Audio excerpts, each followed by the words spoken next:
Ninataka tu niwaambie jambo moja. Niliongea na Festia kidogo wakati chuo kinafungua, baadaye nikaondoka. Kwa hiyo sikuwahi kukutana na wanafunzi wa level zote kwa wakati mmoja kwa sababu ya hekaheka zilizoko.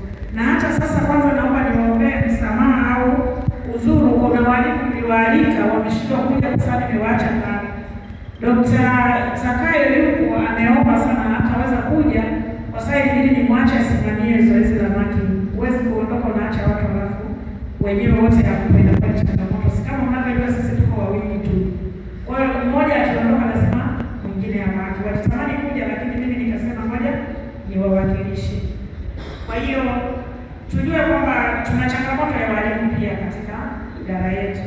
Lakini walimu waliopo wanajitahidi kufikia yale malengo. Kitu cha msingi sana ambacho nitamani waambie siku zote, sisi watu wa Tanga, tabia yetu ni kufaulu vizuri. Yaani kufaulu vizuri na kufanya kazi hasa za practical vizuri. Hii ndio asili yetu. Na hilo mimi nisingependa linifie mikononi mwangu. Nina miaka 14 hapa chuoni. Kwa nilianza kama 2011 hivi. Kwanza toka nikiwa intern 2009 mimi nilikuwa nafundisha fanya. Kwa nilifika wana walimu kaja nikawa nafundisha kidogo, nikapata interest ya kufundisha kidogo. Kwa hiyo kuanzia mimi nimeingia pale chuoni, wanafunzi watatu huo wanafanya vizuri. Na hata wanapoenda huo wanafanya vizuri. Kwa sababu napigiwa simu, niko na wanafunzi wako hapa. Sijawahi kusikia kwamba hawa wanafanya vibaya, hawa ni vimeme, hawa ni nini. Hapana, huwa wana sifa ya kufanya vizuri. Kwa hiyo naomba huo muendelezo uwepo. Na kitu kingine, kwa miaka mingi toka mimi ninakuja, tumekuwa tukifight sana tupate dental chair mpya, wala ambazo ziko current.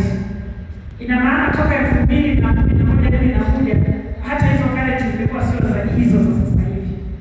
Lakini baada ya fight for a long time, tunaweza kupata dental chair. Kwanza kuna kipindi kuna watu walitamani watununulie ili wanaangalia mazingira kutoka kuja hao ni mlolongo mrefu. Lakini mwaka huu at least tunahitimisha. Kwanza tulishauriwa tuanze wenyewe kununua hata kama ni kimoja kimoja, alafu wizara nayo itaangalia. Bahati nzuri mwaka jana wakati wa ile ofisi mimi nilikuwa Central. Kwa hiyo hata katika report mimi nilikazia kwamba Tanga wana dental chair mbovu. Kwa hiyo zilipofika kwenye discussion ikaonekana ni kweli mbovu. Kwa hiyo wizara ikaambiwa inatakiwa ilete dental chair. Kwa sasa tayari report ilikuwa imefika juu. Kwa hiyo bahati nzuri mwaka huu wakatuletea dental chair 9. Kwa hiyo ikawa imeongezeka. Ikawa 12 units zote zimeshatimia.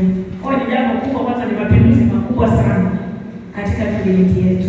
Na sasa hivi nimeongea na mkuu wa chuo, tunaweka kule na nini, tunaweka AC. Kwa hiyo kuna madirisha yatakuwa tolewa yatengenezwe vizuri, tuweke inatakuwa vile viti vinataka full AC. Havitaki vumbi.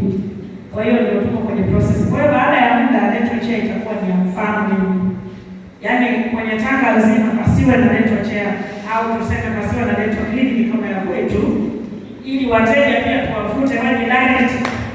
Yaani nataka